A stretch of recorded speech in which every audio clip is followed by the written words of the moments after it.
Well, my name is Mike Nilsson, and welcome all of you to this special evening. It's a celebration of life for our friend Big John Richardson, and we are recording the festivities tonight for Carmen to be able to see what all is happening here. And we are collecting donations. We have a bucket somewhere, so if you have trouble finding the bucket, just give the money to myself or Jeff. This is Jeff Davis, by the way. Can we give Jeff a round of applause? Jeff and I had something to do with organizing this event. Of course, Diana makes it all happen. Diana. And here's the thing to know, whenever Jeff and I are planning a show for you, you know some shit's going wrong in your life. So we try to be as generous as possible. Come on in. It's so great to see so many people here. And in all seriousness, I want to. Since John was a man of God, and I'm in a Methodist choir, we should just say a quick prayer real quick, if we can just, okay. Here we go, ready? Heavenly Father, thank you for having us all together tonight and remembering our great friend, and we pray that all of us will continue to have full and healthful lives moving forward from this day, and we ask these blessings upon all of us in a multi-denominational sort of way. Amen. All right, so there we go. Okay, so my understanding is that Tom Sobel is going to come up here first. Is that still the plan?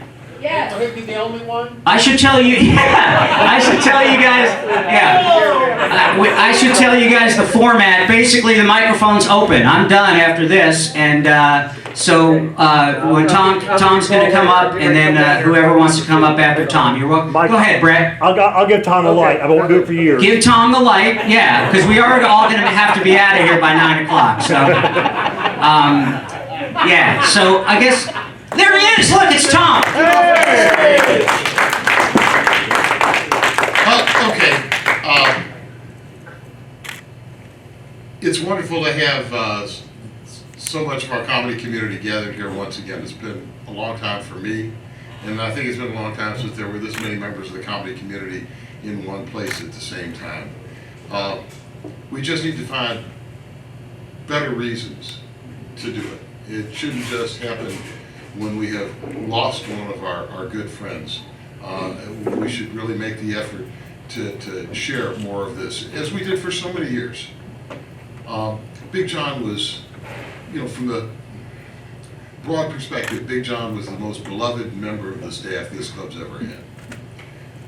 Members of the staff adored John, not necessarily everyone, but members of the staff adored John, and he was much beloved by the customers.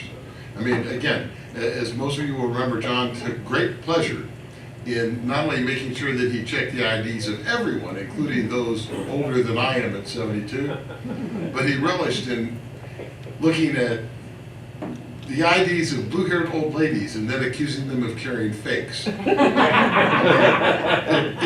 got everybody understood that when you walked through the door, the show began. And no one did a better job of that than John did. It was a privilege to have him here.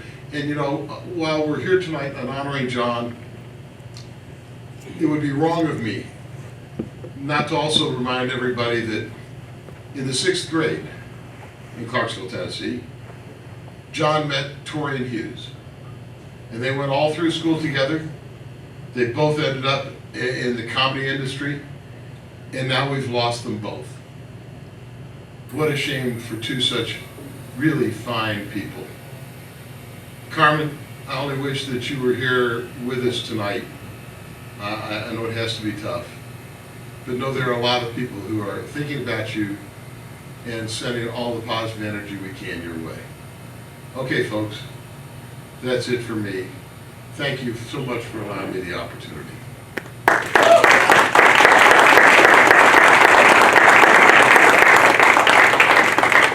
Follow that.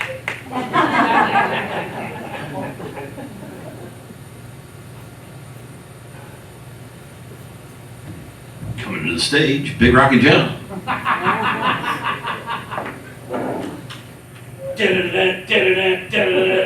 Yeah, that was my intro there.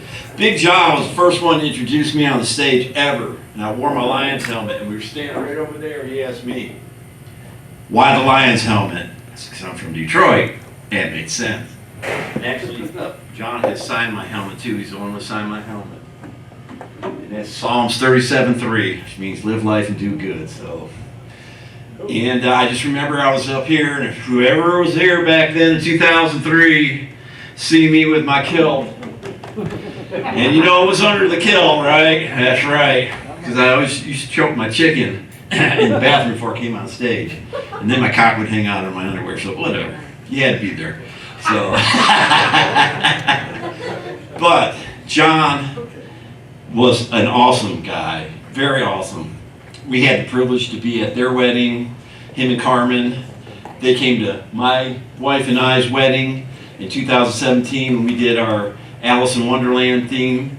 And he came as the Mad Hatter, and she came as the Queen of Hearts, and everybody was in the theme mood. And I know John was having a hard time then. And I was glad to see he made some recoveries.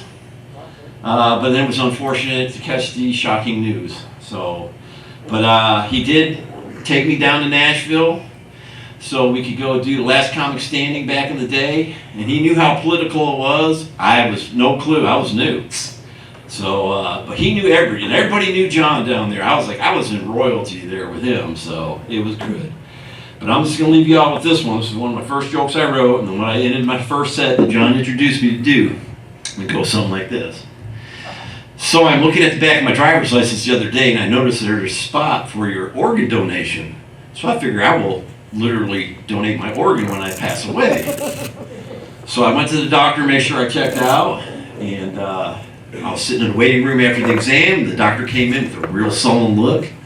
And I was like, well, what's wrong, Doc? He goes, well, Big Rockin' John, I got some good news and some bad news for you. What would you like? I said, well, what's the bad news? He said, well, we can't use your penis for organ donation because it's too small. I said, what? Well, what's the good news? And he said, well, the good news is we can always use it to replace a big toe if everybody severs a big toe. Because one side effect, though, is when they get excited, it'll be a really big toe. That's my time. Thank you all. Thank you. Love you, Carmen. Thank you, Bill.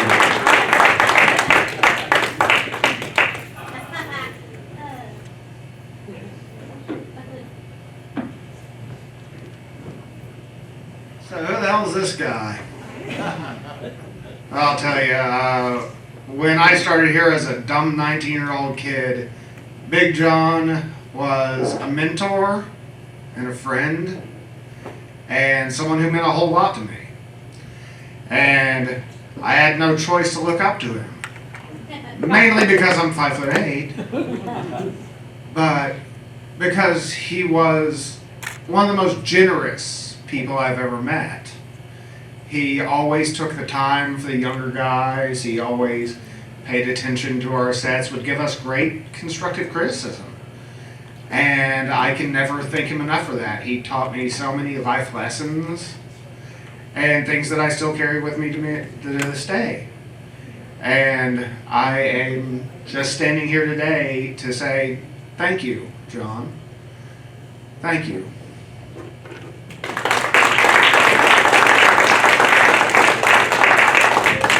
I don't know if I jumped in front of anybody.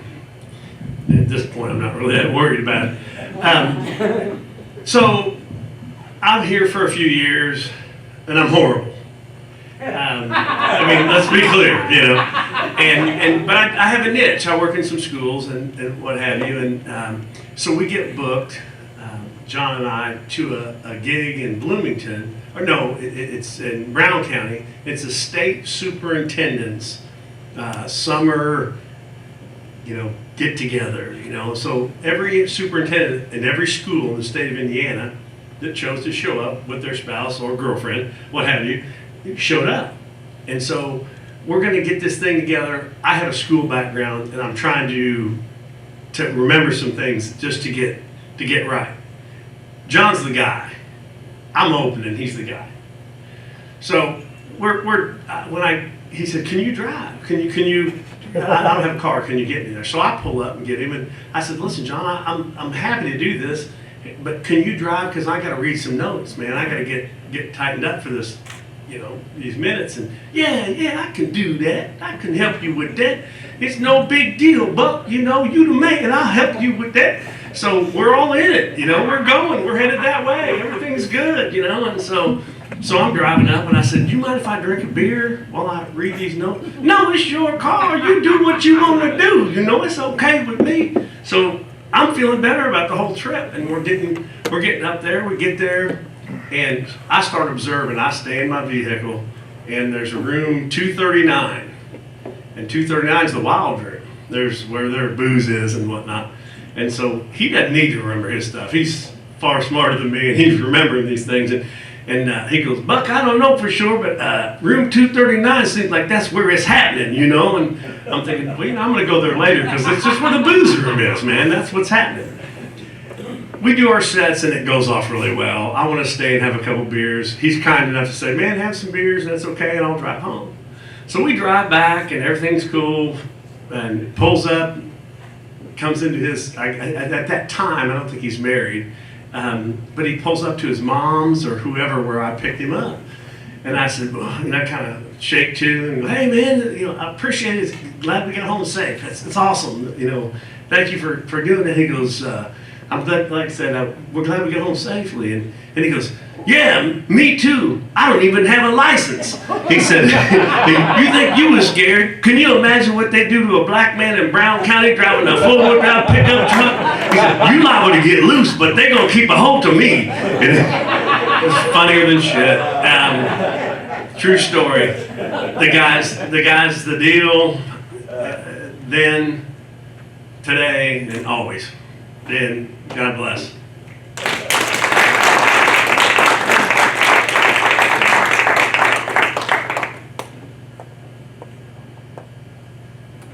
That wasn't that hard a story to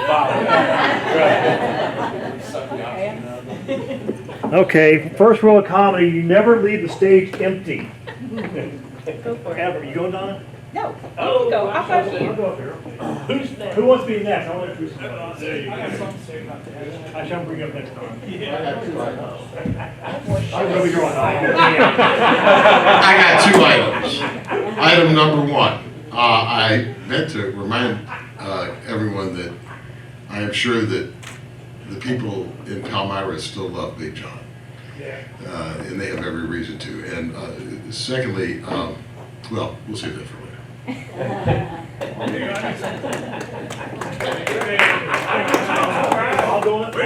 Ladies and gentlemen, Bob Batch.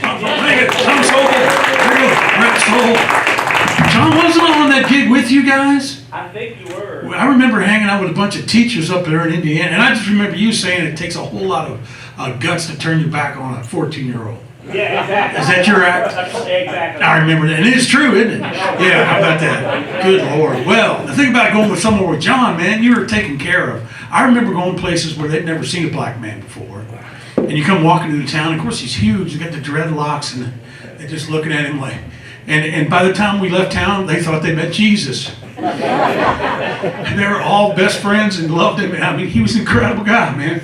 Incredible. And he started out working here. I don't know if they told that story or not, but he was the bouncer.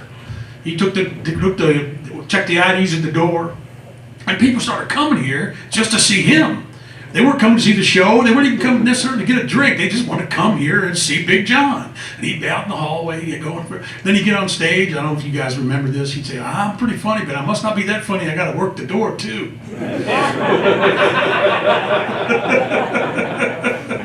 The best stories are all just like that. I'm gonna let you guys take over next. I was on that gig.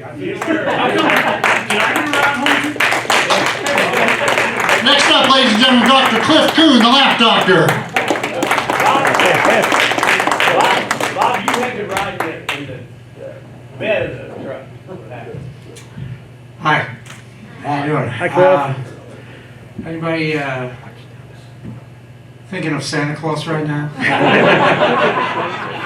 Yeah, I'm starting to get the kids running up. "Are you Santa Claus?" And I always say the same thing. "How'd you know it was me?" And we usually have a good conversation. Actually, some of you might not believe in Santa Claus, but I believe in Santa Claus. I've met him, and you know what? John is an awful lot like him. was an awful lot like him, still is. He loved everybody, especially kids, and every time I was with him, when he came into the room got brighter. And so I wanted to share something with you that I just ran across last week. And I was thinking of John, and it made me think of him even more. I don't know if you've ever heard of a poet named Hafiz. He's a Persian poet. Lived in the 1300s, so about 900 years ago. And he was a bit of a comedian. A lot of his poems are funny. But he wrote a poem, and I just ran across it last week, called Laughter. It made me think of John, so I wanted to share it with you. What is laughter? What is laughter? It is God waking up. Oh, it is God waking up. It's the sun poking its sweet head out from behind a cloud you've been carrying too long, veiling your eyes and heart. It's a light breaking ground for a great structure that is your real body, called truth. It's happiness applauding itself, then risking and then taking flight to embrace everyone and everything in its world. Laughter is the pole star held in the sky by our beloved, who eternally says, yes, dear ones, come this way toward me and love. Come with your tender mouths moving and your beautiful tongues conducting songs, and with your movements, your magic movements of hands and feet and glands and cells, dancing. Know that to God's eyes all movement is a wondrous language and music, an exquisite, wild music. Oh, what is laughter, Hafiz? It is the precious love and laughter budding in our hearts. It's the glorious sound of a soul waking up. I miss John.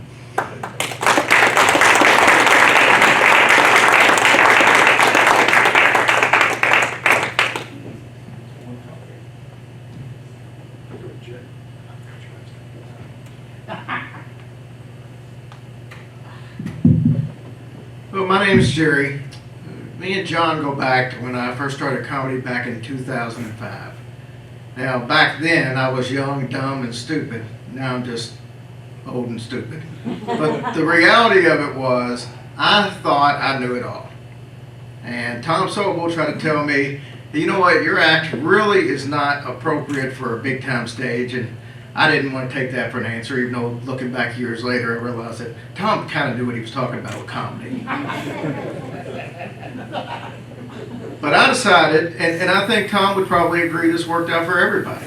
I decided that I was going to go out and do my own thing. I wasn't going to do the traditional route of coming to a comedy club once or twice a month, get your 3 minutes, and then try to make it that way. I'm too impatient back then.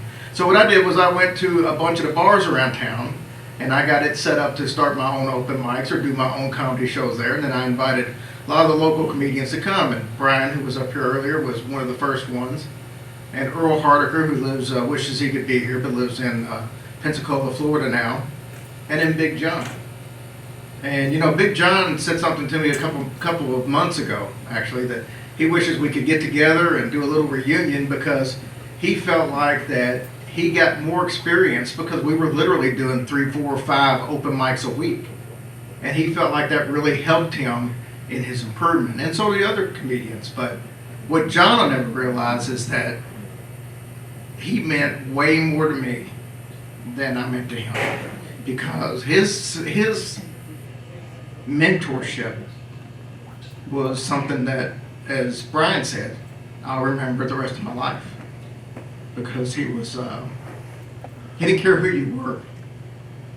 You were the only person in the room when he was there. you're all he focused on. But he was so generous with his time. He took me under that big wing that he's got. And he just basically, he helped me improve as a comedian, but more as a person. And I'll always love him. So, thanks, John.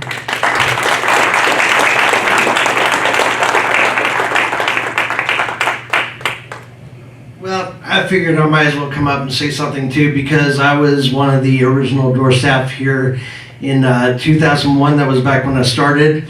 I tried coming up here and getting a job before then, but the manager in the box office at the time said, come back when you grow some hair on your nuts.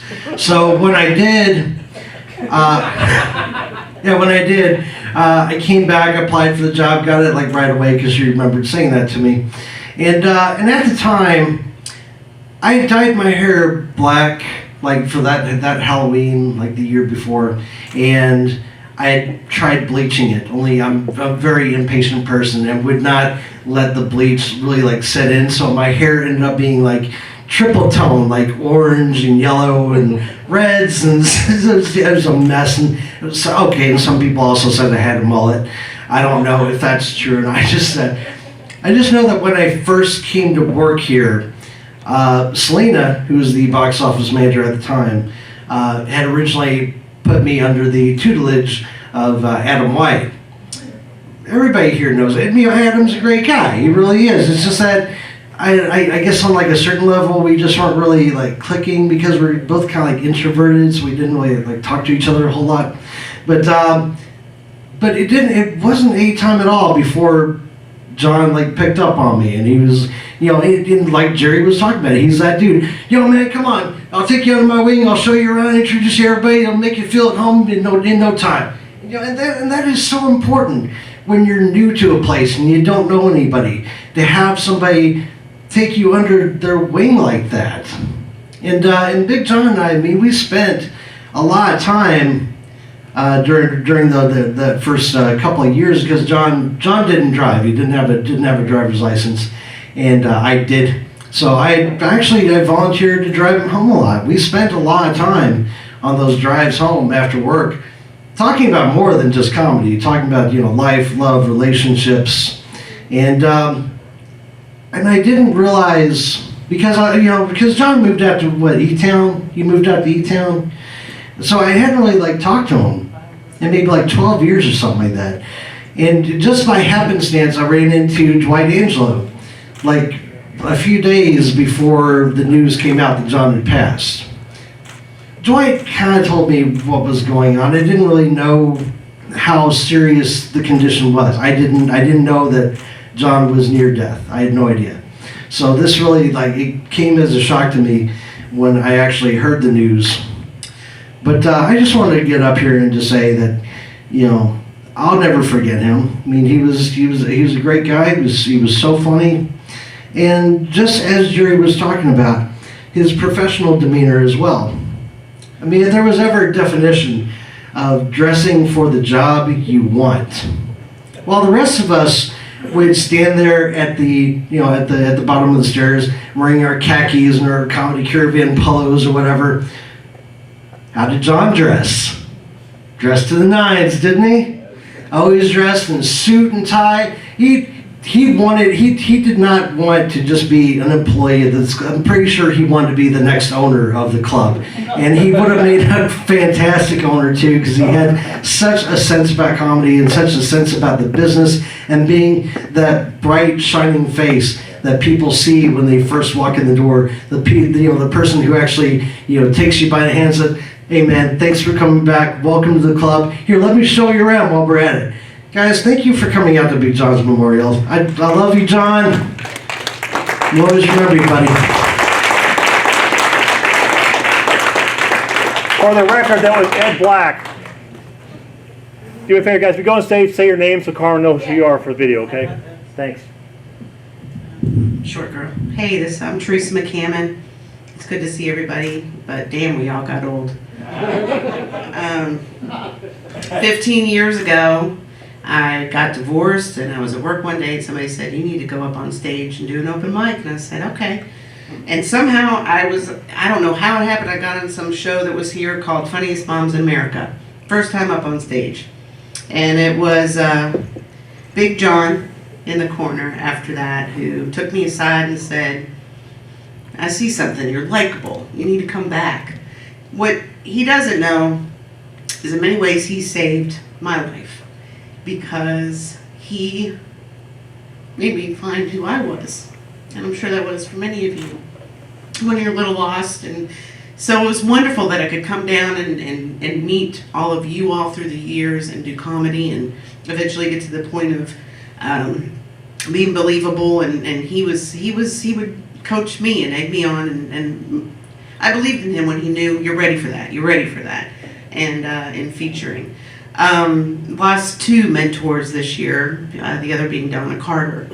For those that know me, I am also a nurse, and there was many times that I helped care for John before Carmen came along, because she really, the amazing care that Carmen gave him, you all would not ever believe. He wasn't the best, most compliant person, we all know that.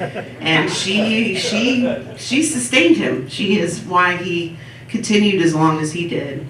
An amazing person. One of my favorite memories of him is that I told some stupid, ridiculous joke. You know, we all have those now, but back then I thought it was great. And it was with the movie Precious. And nobody really laughed at that except for him. So, and I mean, it was a boisterous laugh. He thought it was the funniest thing ever, but it was always just him. So it got to the point that every open mic I'd do it just because I wanted to hear him laugh so hard in the back. And it certainly made me feel good. So, certainly missed, and he would love this so much. Thank you.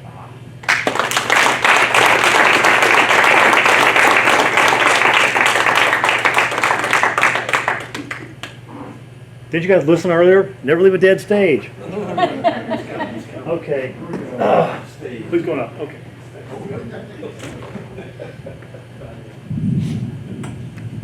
Tall guy. Big John understands. So how's it going? My name's Chris Izzy. I met Big John living in Evansville. That's where he was living, and I was living at the time, and I organized a show, and I needed a headliner. And Big John was recommended to me, and he was the one that came out. And that was when we met, and it went great, and Big John did a fantastic job, like he always does. And at the time, I'd only done maybe a couple comedy shows. At the time, I didn't have a whole lot of experience under my belt. We were just super excited to do it. And Big John was probably the very first comedian that ever gave me feedback afterwards. Because I hosted the show, and he goes, Chris, you did a really good job hosting the show. I thought you did a really good job. I had one critique though. You wear those jeans with holes in them and sandals while you're hosting. I got a note. Don't. he's like, he goes, I think you could do better than that. And I really took that advice from him, and that was really when I stopped doing it. And he gave me so much feedback hosting when I first got started, and he was the person that just inspired me to keep doing comedy, because it's not easy doing comedy at Evansville, Indiana. You gotta go 2 hours almost to go to any other comedy club. But Big John was like, Chris, I think you should do it. And he was the one that was encouraging me to do that. And people, when comedy started in Evansville, there was really only 3 of us that really got started doing the mic. And if you go to Evansville today, there's like 14 comics that are starting up on the mic that I host up there. And people always like thank, they go, Chris, thank you for doing this. And I'm like, it was not me. It was Big John telling me that all those times how much he believed in me and told me that I could do it. So it's not because of me, it's because of Big John. So thanks, Big John.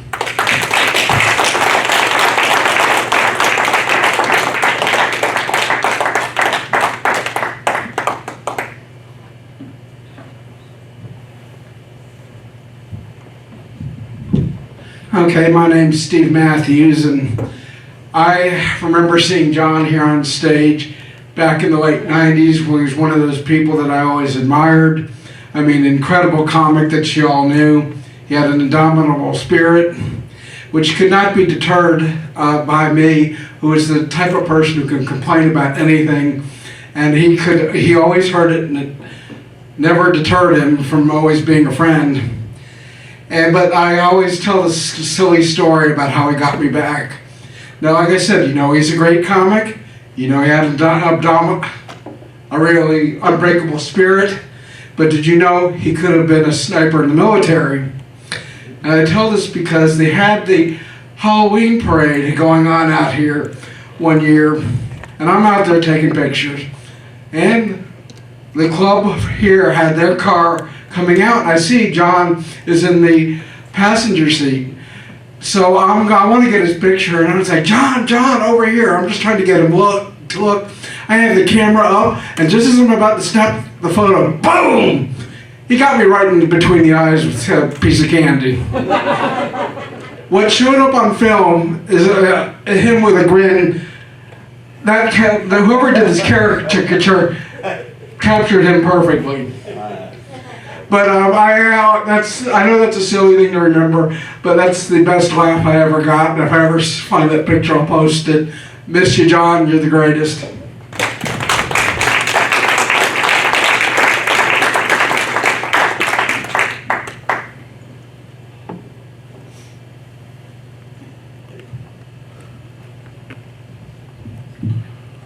I went by Big Ed back in the day, and Big John was the first person ever to introduce me on this stage. God, it feels like almost 20 years ago.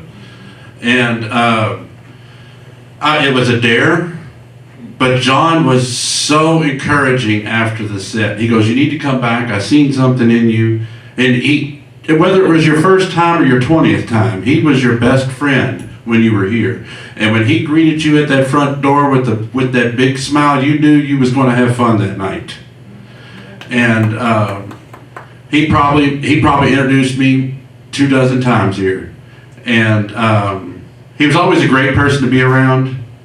And I really wish I got a chance to spend more time with him, but when he moved away, we kind of lost connection.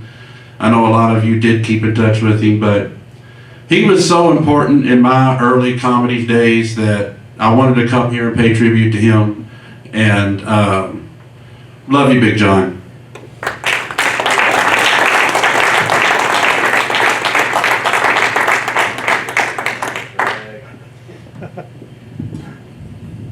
Hi, Patrick Passafume. I didn't really think of anything to say really, but other than I love Big John. I came here when I was like 17, 18. It's weird, some of you all have actually seen me grow up. I'm 36 now, so you should all feel old.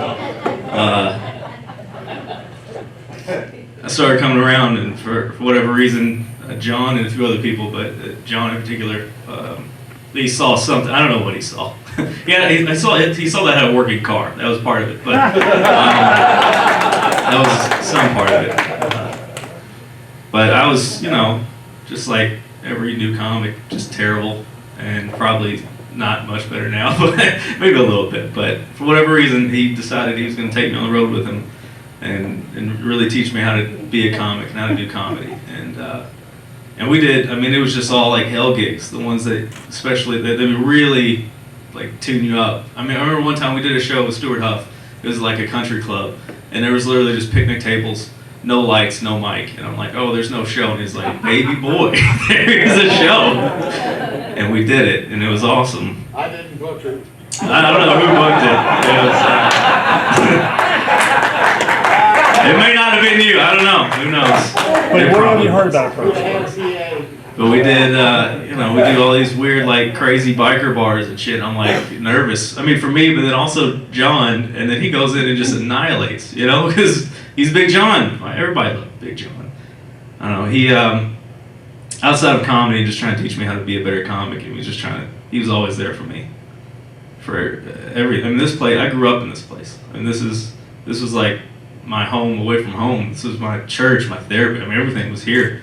No matter what was happening in my life, I came here, and I tried to work it out on stage. I mean, luckily it worked out, but Brandy and I broke up for a little bit. Who was one of the first people to like help talk to me? If I needed someone to talk to, a shoulder to cry on, whatever, John was right there. I mean, he had to bend down, but he had to sit. But he was there, always.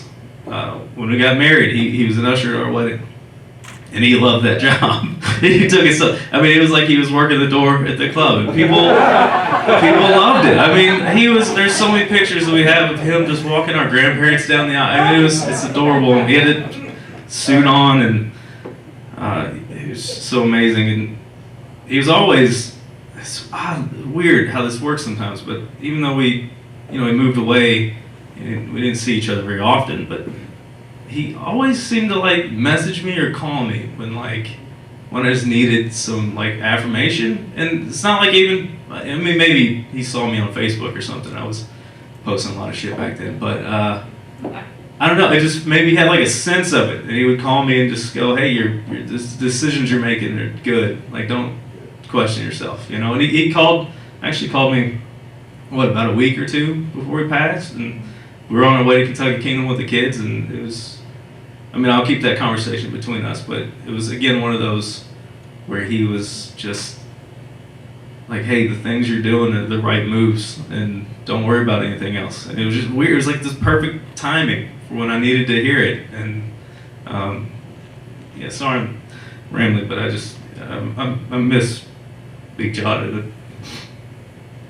I'm always gonna remember him. I love you, Big John. Thank you for everything you've done for me.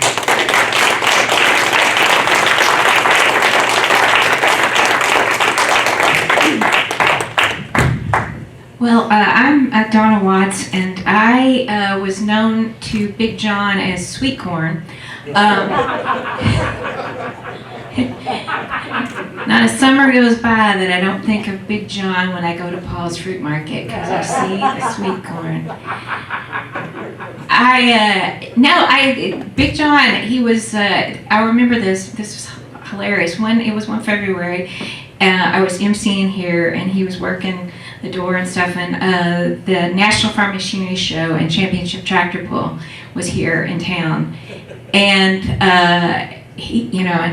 so there were a lot of like farmers and tobacco spitters here.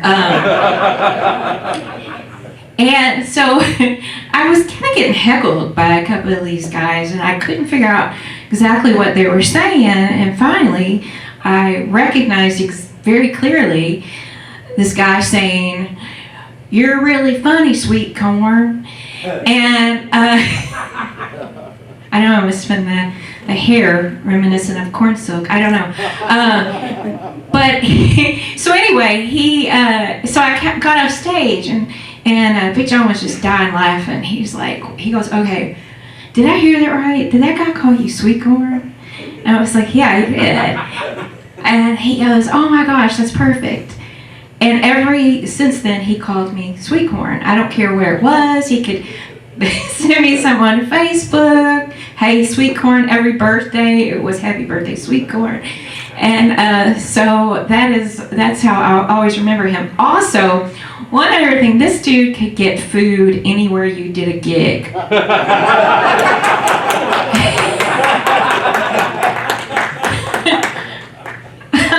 And that's not like a slam against him. He was really good at it, I remember we did this corporate gig one time for Kroger, and I picked him up, and we went there. It was at a hotel downtown, and they had the spread. It was just like sterno heaven, and he was just his eyes were huge, like, "Oh my gosh, look at all this food." And I was like, "Well, this isn't for us. This is, we're here to do this job, whatever." He goes, and he kept thinking. He was like, "It's Kroger. Are they going to give us gift cards?" And I was like, "No, not going to give us gift cards, So I did my time, and he did his, and I was like, afterwards, I'm like waiting around like for him, and I'm like, wonder where he is. Here he comes, and he's carrying like 6 of those aluminum trays with foil on top of them. And he goes, "Hey, Sweet Corn, you think you got room in the backseat of your car for this?" And I was like, yeah. It was like, maybe that was the first, DoorDash. I don't know. But it was so incredible. And I was like, so we get in the car, And he gets up front and he's eating a piece of chicken. I was like, well, aren't you going to offer me any? And he's like, you're driving. So, needless to say, I think of Big John so many times for so many reasons, and my heart goes out to Carmen, but I know she's got some wonderful memories, as we all do. Thank you.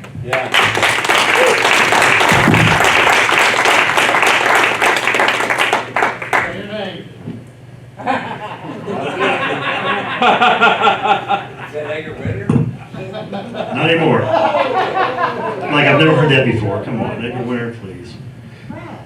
Hi, my name is Brett So. I used to live here. Seriously, I worked here when John started. Okay, I'm pretty sure I put him on stage for his first open mic. So you see, I basically taught John everything he knows. No, that's a lie. John was just a natural. He knew. He saw it. He knew what to do. John was basically two fronts here. He was the doorman. He was the show here. He was the show from there to here and everything in between. That's all I had nothing planned. I'm just spitballing here. But one thing I do remember, his way of handling hecklers. Not from here, from out there. I don't remember who the act on stage was, but they were being heckled, just slam, slam, slam. The person would not shut up. John walks up to this person, say they're sitting right here, looks at them, puts his hand on their shoulder, they look up and he goes. They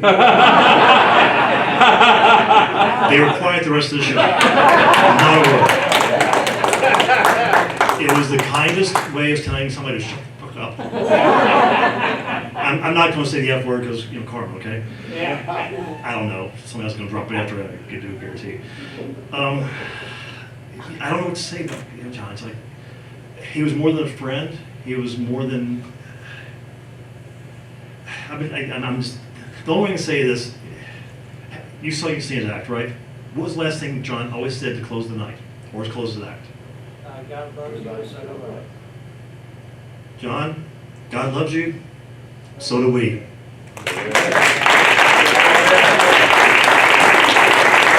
Somebody come take me off stage, please. Who's next? I'm not going to leave an empty stage. Who's next? Somebody. Who's coming up here? Anybody? I don't care who. One last thing. Before we leave here tonight, Jeff, hang on a second. I've got a camera going back here. I want to get a group shot of anyone who ever shared a stage with John. That includes him bringing you on stage, off stage, open mic, whatever. If you were on stage with John for any reason, or you work with him here at this club, I want you on the stage for a group photo because we got to get that memory to Carmen. Right? You guys fight over on stage. Okay, yeah, I've already been up here before, but I did want to share one very funny story about John. So I've never seen Big John drive a car. Oh, that had to be a nightmare. But I remember I had this old beater Toyota, and he asked me to drive him somewhere up Douglas Loop. Partway up the road, car breaks down.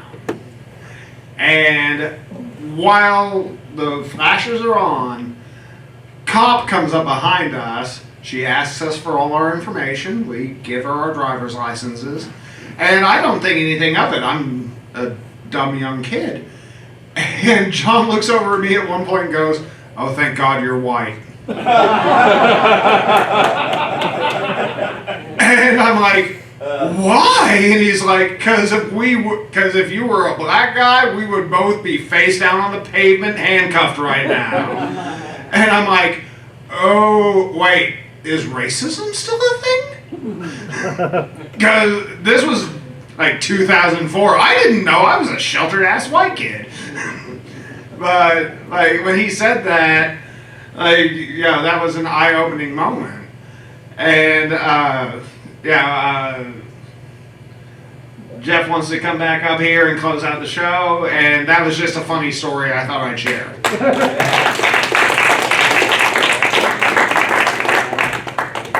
Hey guys, Jeff Davis here. Just thank you all for coming out. It means the world to to me to see everybody, and I know how much love there is in the room for all of our friends in comedy. John Hope was going to be here. He loved John Richardson, and he asked me to tell everybody. He said hi and sends his regards to Carmen. So next up, our speaker is Andy Imlay. So I met John when I was first starting to do comedy in Evansville, and he would always tell me where he lived at. He'd say, hey, this isn't the safest neighborhood, so call me as soon as you show up, and I'm going to get down the stairs as quick as I can. If you hear gunshots, wait 5 minutes and come back. Because he did live in a pretty bad neighborhood. And he would always show me where the huge pothole was coming into the parking lot so I didn't wreck the front axle on my car too. But anytime I felt real down on myself and real low with myself because I've had a disability my whole life, John would always know the perfect time to call me and kind of dig me out of that hole. And he's also the one that told me, hey Andy, there's more to you than your disability. You can joke about more than just that. Try to write some other stuff. You don't hear all my jokes about me being black, do you? And I always thought that was kind of funny. We shared a lot of road trips back and forth. He introduced me to a lot of people in the club. I remember one time we were riding down here to Louisville and his phone rang, and it was the Imperial March from Star Wars, and he said, oh man, that's Carmen. Don't tell her that's her ringtone. So, Carmen, if you didn't know that before. But he always told me, he said, Andy, no matter what you're doing, if your wife's calling you, you need to answer the phone. That's probably important. He was. I didn't expect him for him too, but he showed up for us several years ago in Metropolis when we got married, and he said, well, what should I wear? And I said, John, it's a wedding at the Superman statue. Just wear something Superman. So he had me pick him up the biggest Superman shirt I could find, and he goes, man, I don't want to be in this picture. I'm in shorts and my diabetic shoes, and you know how I used to say he looked like he played for the Bulls? Well, he didn't want to have a picture taken, but we made sure to have that picture taken because we wanted to have that memory. And I'm only here today still doing comedy because of Big John, and man, I'm going to miss you, brother.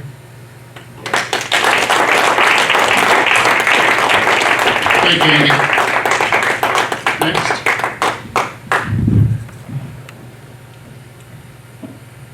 I'm Nicole Wiseman, and I am not a comedian nor a public speaker, so this is a little terrifying. But I would be remiss to not talk about Big John and Carmen and their love for Friend for Life Cancer Support Network. It's an organization that I was a part of as assistant director for about 13 years, and just about every bit of that, Big John and Carmen were big supporters all along the way.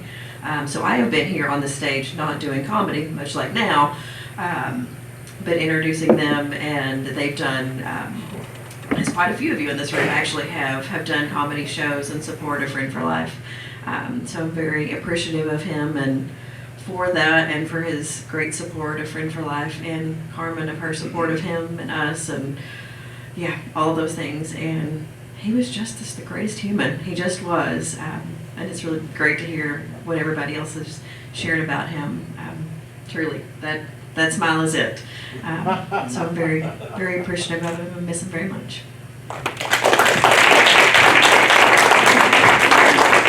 Thank you very much for sharing. Next up, Rich Reagans. Richie. Hey everybody. Why don't we have numbers like this on Fridays anymore? Wow. Come on. Because you're headlining.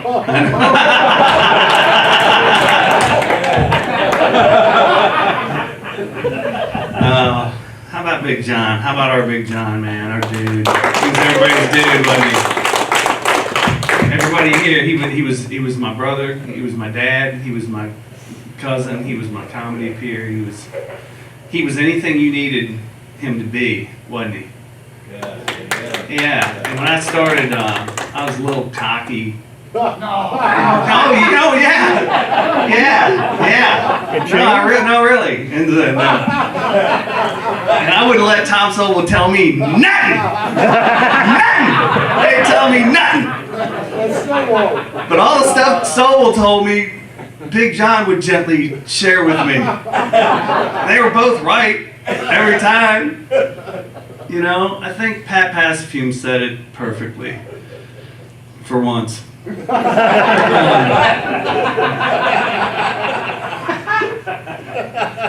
There's nobody like Big John. The amount of love that he radiated into a room.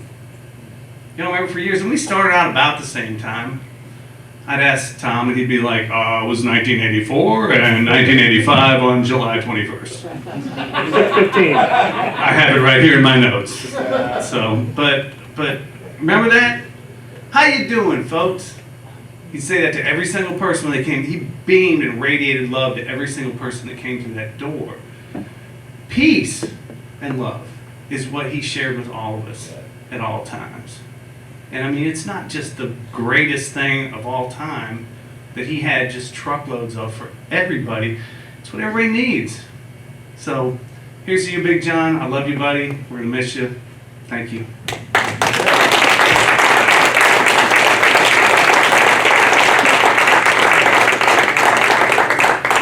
Jeff Davis, everybody.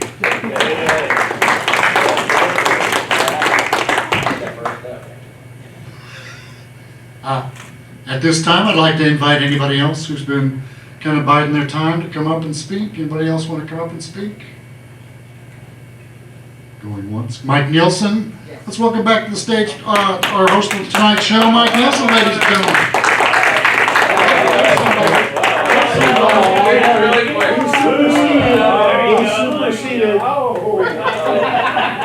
I am not John Richardson. I think I just say that. I'm not the most loved black person in the Highlands, okay? Jesus Christ, we love John so much. He got me started in con. He loved old lady. He was pretty. Shut up. I am also black. Jeez. John was a cool guy. He was so cool. He was very cool. He talked really slow. He was very cool. He had one joke. Every time he told it, my feelings got hurt. He was just one joke. He would be, I'm large and I sweat a lot. And I read where African people, to fight the heat, they drink hot coffee. I also found out I am not African.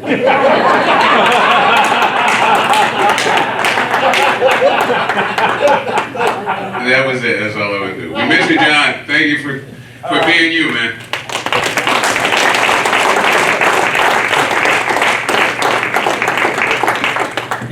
Does anybody else, would anyone else like to say anything? Okay. I want the group shot on the stage. Yeah, we'll do that. I wanted to say a little something, Brett, okay? You won't. The one memory that I have of John that stands out the most is there was a holiday party, there was a Christmas party, and I don't know if you guys did this every year, but kids were invited to come out, and the comedians that had kids, and I brought my daughters out when they were really little, so I don't know, one of them was like 2, and so the other one was 5, and they had these little red and white striped Christmas pajamas on, and so we brought them here, and just the interaction with them and John was it was amazing, because they're these sheltered little East End kids, and all of a sudden there's John, and but he was so great to them. He picked them up. He was Santa Claus. Yeah, he was Santa Claus, that's right. But yeah, that always just made an impression. And then every time I would come back here, he would say, "How's Gracie and Olivia, my daughters?" So just the spirit, you know, it was just amazing. And I was, like a lot of comics, way too self-absorbed to have conversations with John and get to know him. But in 2012, I lost my day job. So fuck you, Ashley Furniture at the Jefferson Pavilion. Don't ever get that as a day job, comics. But man, I was devastated because the kids that I mentioned earlier, they were part of that whole scenario, and I got booked in here to come in and feature in December of 2012. So that would have been 10 years ago, and John Richardson was the headliner of the show. I mean, that was so cool because I knew that John had started here and had started doing open mics, and so just to be part of that experience and just see the crowds that he drew here and the interaction that he had with everybody, and despite him not being able to follow me, he still did okay. You know, I think I was on fire that week. It was all that anger at Ashley Furniture. But most importantly, we want to thank everybody that made it out here tonight. I didn't know what this was going to be like, and it's just been almost as good as Bill Shaker's thing that we did back in 2005. No, this was just so amazing. I mean, here's the thing, you know, we're all just attention whores. You know, we like to be up and be up in front of people and get all this attention. So when all of us are together, there's definitely some cool chemistry in the room, and it's just so amazing that all of you came out. So I want to thank you guys for being here, and we also want to thank Diana for opening the club on an off night to have us all here. And don't forget, there's a bucket going around. Put as much money as you possibly can in the bucket. That will go directly to Carmen. And there's also still a GoFundMe link that's up that will not infect your computer. No matter how hard you try, it's just not going to happen. So thanks everybody for being here. Let's get, Tom, did you want to say something else? Yeah, Mike. Oh yeah, oh yeah. All right, here we go. Here's Tom. Okay, folks. Tom, you let me down. I had the over-under at 4 times. Thank you, Jeff. That's why you're still an amateur. Folks, please understand that over a long period of time, 2 people have decided to step up when there is a time where we have a challenge within our comedy industry. And that's Mike Nilsson and Jeff Davis. Jeff, come on up here. Come on.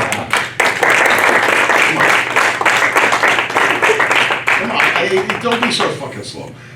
These are the 2 people that have so graciously, without any prompting or anything else, have decided to take over and try to help ease the pain in a moment of challenge.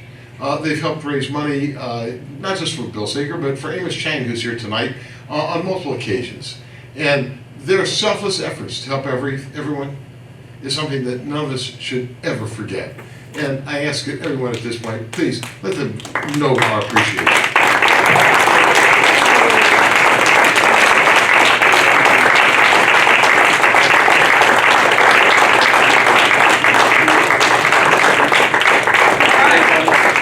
Now, anybody who's got anything else, come on up. Yeah, Follow that. let's get the picture. Let's get everybody up here for the picture.